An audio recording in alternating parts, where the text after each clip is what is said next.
I had learned, over the years, how to keep my expression steady even when my heart broke. So when Derek flung the wine in my face and his friends roared with laughter, I didn't cry or scream. I simply walked away, my heels clicking across the hardwood floor of the Whitmore estate like nothing had happened. It wasn't the first time he humiliated me in public, just the first time he used wine. The party was full of polished people, lawyers, consultants, and Derek's colleagues from the firm, all sipping vintage reds and pretending they didn't notice. His law partner, Vincent Klein, even offered me a napkin without making eye contact. No one asked if I was okay. No one ever did. I excused myself to the bathroom, locked the door, and stood silently for several minutes. My face, sticky with Cabernet and shame, stared back at me from the mirror. I didn't wipe the wine. I just looked. This was my life now. A beautiful house, a powerful husband, and nothing else. Derek hadn't always been this way. We met when I was 28, working at a real estate agency in town. He was charming then, funny even, and generous. Flowers every Friday, handwritten notes, spontaneous weekend trips to the coast. I still have one of the old cards in a box beneath the guest bed. To my beautiful Madeline, you make the world make sense. Now he barely said my name. He started changing after the promotion. The more money he made, the more cruel he became. Subtle at first, then sharp. Once, he told me I had no real opinions in front of his friends at a dinner party. Another time, he asked me if I could try not to dress like someone's aunt before his firm's holiday gala. I used to argue back. Now, I just survived. But that night, after the wine, something inside me shifted. Not with rage, with clarity. I stayed at the party just long enough for him not to notice my absence. I walked around, smiled politely, made sure people saw me being gracious. When it was late enough, I quietly called a ride home. By the time Derek got back, drunk and laughing about some story his friend Craig told, I was already in bed, feigning sleep. He didn't even look at me. But he did notice the next morning that something was missing. A stack of envelopes, gone from his locked drawer. I knew the combination. He always underestimated what I paid attention to. He stood in the kitchen in his robe, staring into the open drawer. "Did you touch my papers?" he asked, voice flat. I looked up from my tea. "What papers?" He didn't answer. He just closed the drawer slowly and went back upstairs. I sipped my tea again. Quiet. Calm. He had no idea what I'd taken, and that was just the beginning. At the Whitmore estate party, Derek publicly humiliated Madeline by throwing wine in her face. She didn't react in front of others, instead quietly leaving and returning home ahead of him. In the morning, Derek discovered that a stack of important envelopes was missing from his private drawer, documents Madeline deliberately took. He asked her about them, but she played innocent, knowing full well he had no idea how much she had noticed or what she planned to do with what she'd taken. Story: the missing envelopes weren't just documents. They were Derek's personal records, private agreements, side contracts, and handwritten notes, most of them tied to investments his firm didn't know about. Some of them even had names, women's names, scrawled in the margins. I'd seen one with lipstick on it. Another had a receipt for a weekend retreat in Aspen, booked under his middle name. Derek never used his middle name. For months, I had quietly gathered copies. I knew where he kept his safe key. I knew the password to his cloud storage because he used our anniversary date, the same one he forgot every year. I made digital backups, printed some, hid others in the attic behind the old insulation. It wasn't about revenge. Not yet. It was about having a lifeline. Derek wasn't the kind of man you could leave easily. He had too many friends in high places. Judges, realtors, police captains. A divorce would be bloody and brutal, and I'd be painted as the ungrateful, unstable wife who didn't appreciate what she had. I'd heard him rehearse that narrative already, joking to his friends. If Maddie ever leaves, I'll just make sure she goes back to selling used condos in the suburbs. But the documents changed things. They weren't enough to destroy him, not yet, but they were enough to make him sweat. A few days after the party, Derek invited Vincent and his wife, Claire, over for dinner. Claire was delicate, too quiet, like someone afraid of their own voice. She and I weren't close, but we had a silent understanding. I saw the way her hand twitched every time Vincent poured her wine. the way she flinched when his jokes got too sharp. We talked in the kitchen while the men discussed politics in the study. Claire's eyes flicked to the hallway before she leaned in and whispered, "Heard about the party. I'm sorry." I blinked. "How did you—" "Vincent told me. Said Derek put you in your place." She winced at her own words. I swallowed hard. "And that's funny to them?" She gave a helpless shrug. "That's how they talk when they think no one's listening." I nodded, slow and heavy. I was listening. That night, after our guests left, Derek cornered me in the hallway. "You've been distant," he said, brushing my hair back like he hadn't just insulted me in front of a dozen people a week ago. "That little scene, are you still upset about that?" "No," I lied. "Good." He leaned in and kissed my forehead. "You're strong. That's why I chose you." I waited until he was asleep to check the burner phone I kept hidden in the sewing kit in the closet. I sent a message to the number saved only as D. "I have them. Ready to meet?" The reply came minutes later. "Thursday, 1 p.m., same cafe." I deleted the message. Then the app itself, I knew how to leave no trail. Derek taught me that. He just never realized I was learning for myself. Madeline has started quietly collecting leverage against Derek. Private documents from his locked drawer that hint at secret affairs and undisclosed financial activity. Though Derek suspects something, he can't prove what she's done. At dinner with Derek's business partner and his wife Claire, Madeline learns she's not alone in her suffering. Claire is also silently enduring a toxic marriage. That night, Madeline contacts someone referred to only as D, agreeing to a meeting. Derek continues trying to manipulate her through forced affection and dismissive charm, unaware of the growing threat from within his own home. Story. The cafe was quiet, tucked behind a bookstore in the old part of town. No one from Derek's world came here. That was the point. I arrived early, wearing sunglasses despite the cloudy sky, my coat collar turned up. I chose a table near the window, but facing away from the street. From this spot, I could see the entrance, but no one could clearly see me. 10 minutes later, a tall, lean woman stepped inside. Early 40s, plain clothes, hair pulled into a no-nonsense bun. She scanned the room with practiced ease before walking over and sitting down across from me. "Madeline," she said with a small nod. "It's been a while." Her name was Denise, formerly Denise Arlston. She dropped her last name after the trial. Derek had once represented her ex-husband in a vicious custody case. She'd lost nearly everything. But later, she'd become a legal assistant, then a private investigator. Quietly, under the radar, she specialized in helping women leave men like Derek. "I have the files," I said. I handed her a flash drive under the table. She took it without looking. "You sure you want to do this?" "I'm not sure of anything," I admitted. "But I can't keep doing nothing." She nodded. "What do you want me to find?" "Proof of the rest. Affairs, off-the-books income, hidden accounts, anything that makes him vulnerable, and—" I hesitated. "I need to know if he's done this before, to anyone else." Denise's gaze sharpened. "You think he's hurt someone?" "I don't know, but I don't think this started with me." She nodded again, this time with a new weight. "Give me a week." We parted without fanfare. I walked a few blocks before calling a ride. I felt like I was carrying fire in my purse. That evening, I returned home to find Derek in the kitchen, drinking his favorite scotch and pretending to read the paper. He looked up when I came in. "Out shopping again?" he asked. His tone was light, but his eyes were watching too closely. "Just errands," I replied, moving past him. "You've been distracted lately," he said. "Maybe we need a weekend away, just us. No pressure." It almost sounded kind. Almost. I didn't answer. I just smiled and nodded. Let him believe whatever he needed to believe. Later that night, I got a call from Claire. Her voice was shaking. "Vincent found out I talked to you. He didn't hit me. Not really, but it scared me." I clenched the phone so tightly my fingers turned white. "Come here, right now." "I can't," she whispered. "He's watching everything." I didn't sleep that night.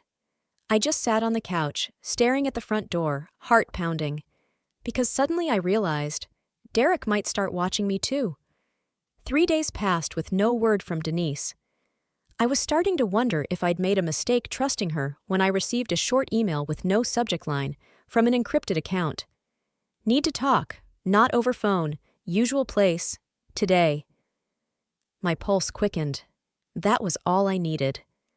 I left the house under the pretense of grocery shopping, one of the few errands Derek still let me run on my own without question.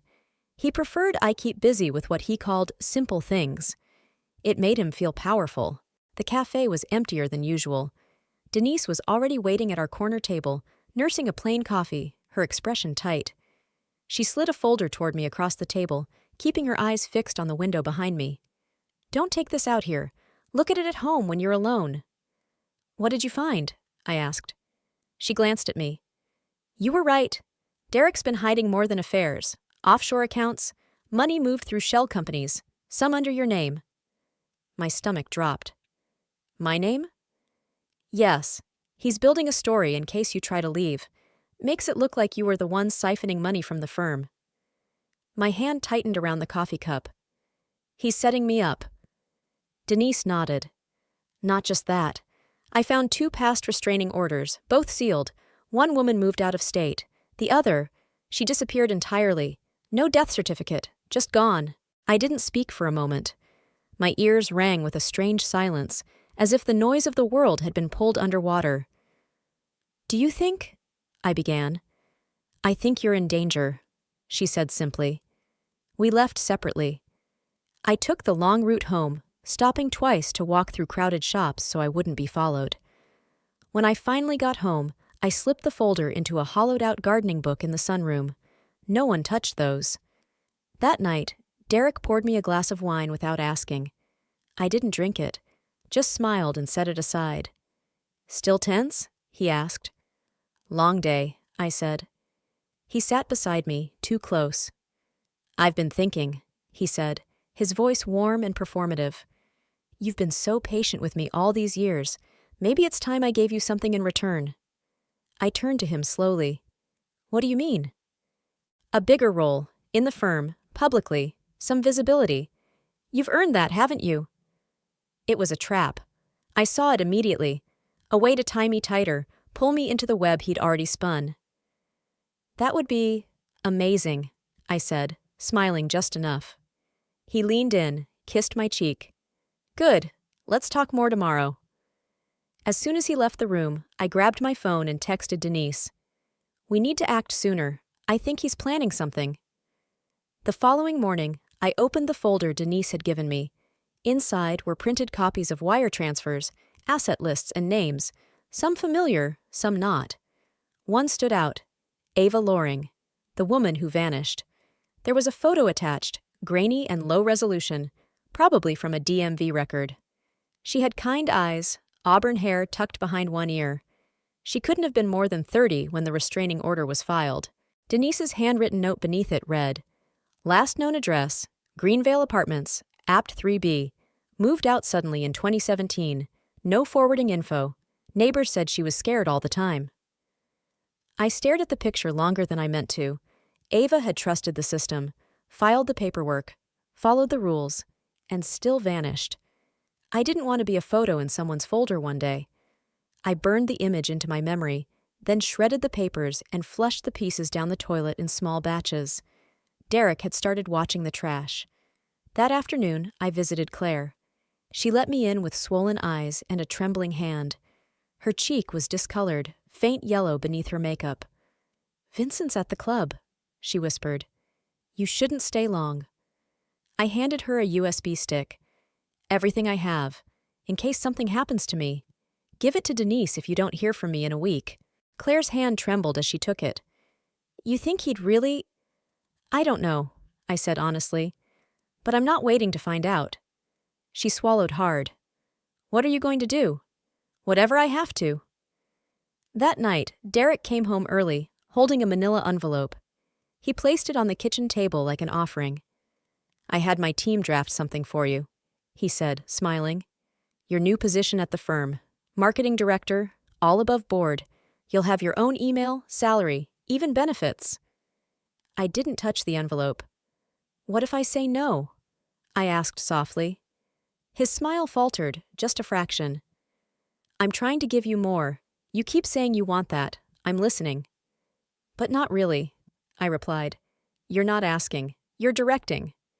He stared at me. You're tired. We'll talk tomorrow. After he went upstairs, I carefully opened the envelope. The contract was airtight and dangerous. It gave me responsibilities for areas I knew nothing about. If anything went wrong, if funds went missing, the blame would fall on me. The trap was tightening. I texted Denise. I want a file. Now. I'll need protection. Her reply came 2 minutes later. I'll schedule the lawyer.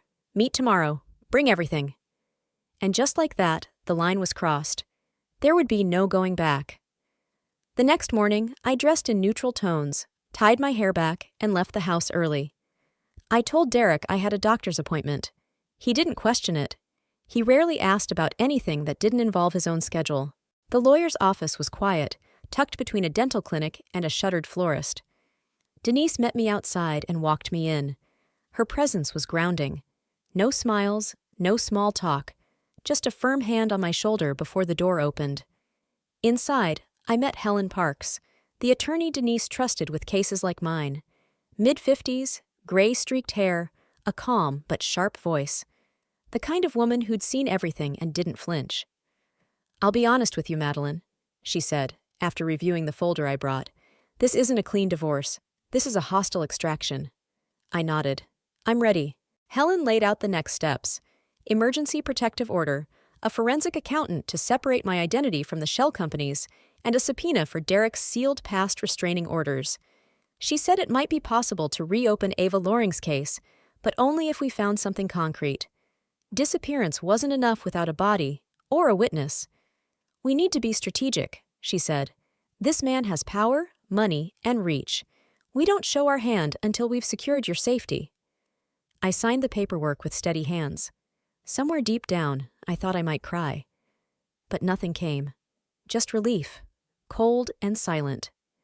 That night, Derek was in a strange mood. Quiet. Almost attentive. You've been busy lately, he said, sitting beside me on the sofa. Doctor appointment today?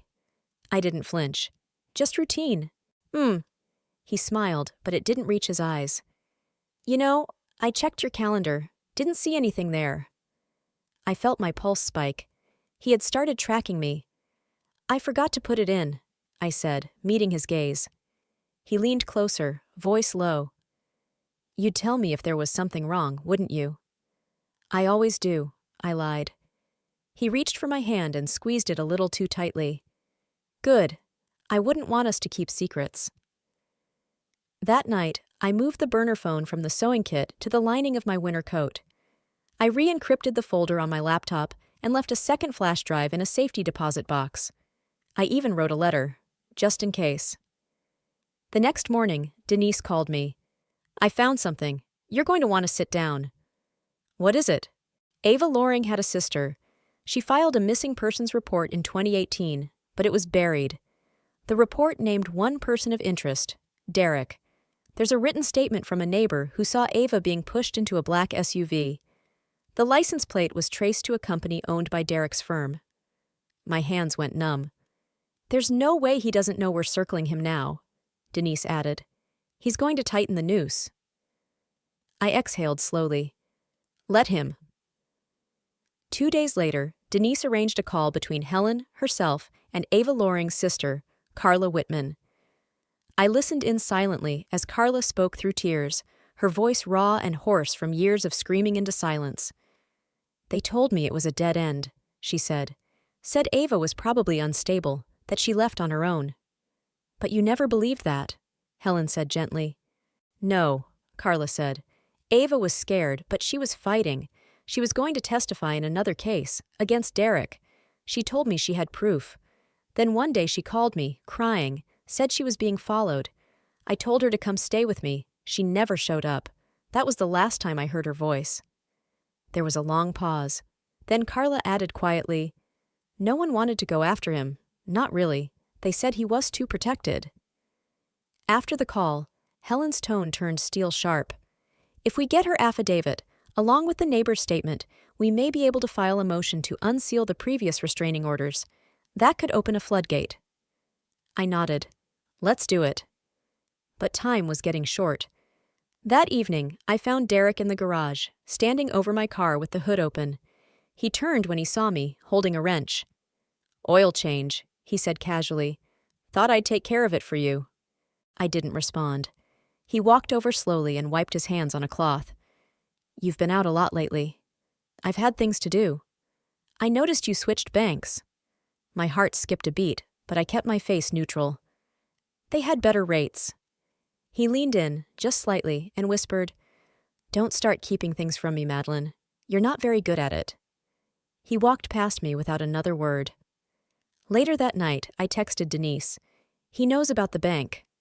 She replied immediately. "We may need to accelerate the plan. Is Claire still safe?" I called Claire the next morning. Her voice was shaky. "Vincent started locking the guest bedroom at night," she whispered. "He took my keys, my phone. I'm using the neighbor's." My breath caught. "Claire, listen to me. I'll get you out, I promise." "I don't think I can wait much longer," she said. That night, I pretended to be asleep when Derek came to bed. He stared at me for a long time in the dark. I could feel his eyes burning into the back of my neck. The next morning, I walked into the kitchen to find all the drawers open. Every cabinet. My laptop gone from its hiding place. Derek stood at the counter, sipping his coffee, like nothing was wrong. "I couldn't sleep," he said. "Thought I'd do a little cleaning." I stared at him. "Did you find anything?" He smiled thinly. "No, but I will." That was the moment I realized. I had to leave the house. Not next week, not tomorrow, now. I waited until Derek left for work the next morning. He still believed I had no spine left to stand on. As soon as I heard the garage door close, I moved. I didn't pack a suitcase. I grabbed only the bag I had prepped weeks ago, a change of clothes, copies of the key documents, burner phone, and the flash drive. I didn't leave through the front. I slipped out the laundry room door and walked 2 blocks before calling a rideshare. I didn't go to Denise's. I went to a motel off Route 12, under a different name I'd arranged in advance. Helen had told me the first 48 hours would be the most dangerous. By noon, I received a message from Denise. "Claire's neighbor says she hasn't come out in 2 days." I called Helen immediately. "We have to get Claire out tonight." "I'll arrange it," she said. "But you need to stay hidden. Derek's going to notice you're gone." He did. By 3 p.m., my burner phone started ringing. Derek. I let it ring out. Then came the texts. "Where are you? You didn't leave a note. Answer me. If this is about the wine, it was a joke. Come home. You're overreacting again. We need to talk. I'm calling the police." I turned the phone off. That evening, I sat in the motel room, lights off, watching the parking lot through the blinds. At 7:42 p.m., Denise texted, "Claire is safe. She's with me. Bruised, but okay. Vincent wasn't home." I cried for the first time in months. At 10:11 p.m., Helen sent another message. "Carla's affidavit is in. Motion filed to unseal prior cases. Hearing in 48 HRS." It was finally happening. Derek's history was going to be exposed in court. At 2:03 a.m., there was a knock at the motel door. I didn't move. Another knock. Then silence. When I checked the peephole, nothing. I waited until morning to even breathe again. The next day, Helen arranged a secure apartment under court protection. I moved in quietly, escorted by an officer she trusted. Claire was moved to a separate safe house. At noon, Derek's attorney called Helen. He says Madeline stole confidential financial files and fled. He's threatening criminal charges. Helen's voice was flat as she relayed the message. He's getting desperate. I stared out the window, watching the wind move the trees. Let him panic, I said. The hearing was set for Monday. It would be private, held behind closed doors, but still legally binding. If the judge ruled in our favor, Derek's past would no longer be buried under settlements and silence. Helen picked me up at dawn. I wore no makeup, just a dark turtleneck and flats.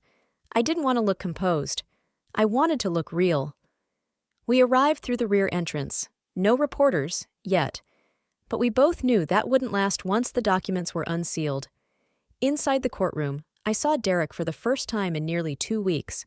He looked thinner, but not weaker, just sharpened, like a blade honed for war. He didn't look at me. He looked past me, as if I were a smear on the wall. His attorney, Glenn Huxley, opened with aggression, painting me as an emotionally fragile woman who had been led astray by a fringe investigator with a vendetta. Helen didn't flinch. This is not about character. This is about pattern. She submitted Carla Whitman's affidavit, the neighbor's report, and a sealed deposition Denise had recovered, given by one of Derek's previous girlfriends who'd refused to press charges but had left the country shortly after their breakup. The judge, a woman in her 60s, with a lined face and direct eyes, read through the evidence slowly. After 30 tense minutes, she spoke. There is sufficient basis to unseal the prior restraining orders and to issue a temporary protective order for Mrs. Hartman. The court will reconvene in 72 hours to assess further action. I felt my lungs expand for the first time in days. As we left the courthouse, Denise handed me a small envelope. Something else you should see. We pulled surveillance from a toll booth camera. This SUV matches the one from Ava's case. It passed through a highway checkpoint 40 minutes after the last time Ava used her phone. My hands trembled as I opened it. The timestamp matched exactly. That evening, my name was leaked to the press.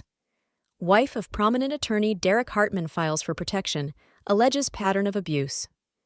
The article was neutral, almost sterile, but the damage to Derek's image had begun.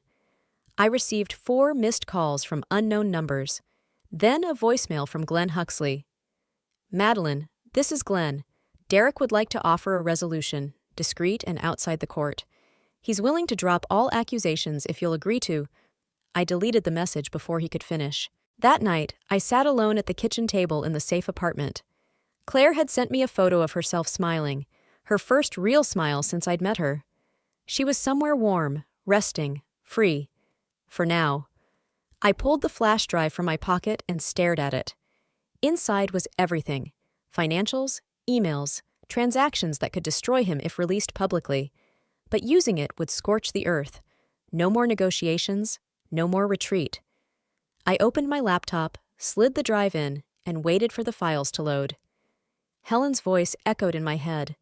The courtroom gives you protection, but if you go public, it's war. I hovered over the folder. I wasn't afraid.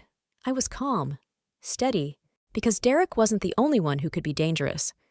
I didn't sleep that night. I watched the cursor blink on the screen. The folder was open. Inside were the records, scanned copies, audio files of his phone calls, financial statements, and photos of documents he never thought anyone would see again. All of it, a map of his rot. But I didn't send it. Not yet. The next day, we returned to court. Derek didn't look smug anymore. He looked cornered, his jaw tight, skin pale, eyes restless. A man who'd spent years winning by intimidation and charm, and now found neither worked anymore. This hearing was about the evidence Helen had uncovered since the last session, including the SUV footage and a newly identified off-the-books investment account in the Cayman Islands registered under my name, one I had never touched. Helen laid it out with precision, calm, sharp, ruthless in her facts. Derek's attorney tried to pivot. There is no direct proof that Mr. Hartman harmed anyone. Helen didn't blink. No, not yet. But how many women have to vanish, withdraw complaints, or flee the country before someone asks why? Then she did it. She handed the judge an envelope, a sealed statement from me, backed by the evidence on the flash drive. It hadn't been leaked. I had made my choice. We were staying in the courtroom, letting the system do its job. After a long silence, the judge said, "This case is no longer about divorce. It is now under review for criminal investigation. Mr. Hartman, you are to surrender your passport and submit all business communications for forensic audit. A restraining order for Mrs. Hartman is now permanent until trial." Gasps filled the room. Derek stood there, blinking like he'd just walked into daylight after years underground. Outside the courthouse, reporters circled. I didn't speak. Helen shielded me, ushered me to the car, and closed the door before the questions could reach me. That evening, the article hit national news. Prominent attorney under criminal investigation for alleged pattern of abuse, fraud, and obstruction. Derek called once more, from a blocked number. He didn't leave a message. Claire called me that same night. "You did it," she whispered. "No," I said. "We did." 3 weeks later, Derek's firm suspended him. 2 investors pulled out. His bank accounts were flagged for investigation. One of his former interns contacted Helen anonymously, said Derek used to threaten her too. And Ava's case? Reopened. They still hadn't found her, but now they were looking. One morning, I stood outside with a coffee in hand, the air cold but clean. I wasn't hiding anymore. My name was known. My face was in the paper. I had nothing left to lose, only things to rebuild.